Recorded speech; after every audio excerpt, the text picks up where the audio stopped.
Hi, I'm Charmaine Lord, and it's Cocktail Friday, and it's sunny and bright in New York, which puts me in the mood for a daiquiri. So, here we go, here we go, here we go, here we go. 2 ounces of white rum. I also want everything clear and white today. I'm in a clear white mood. 1 ounce of lime juice, 3/4 ounce of simple syrup. I'm going to give that a good shake.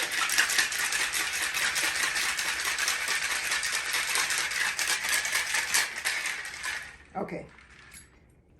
And it could not be simpler. More classic, more delicious. Of course, this could also go in a coupe glass.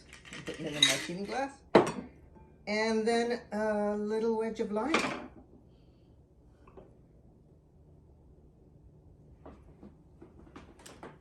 Happy Friday.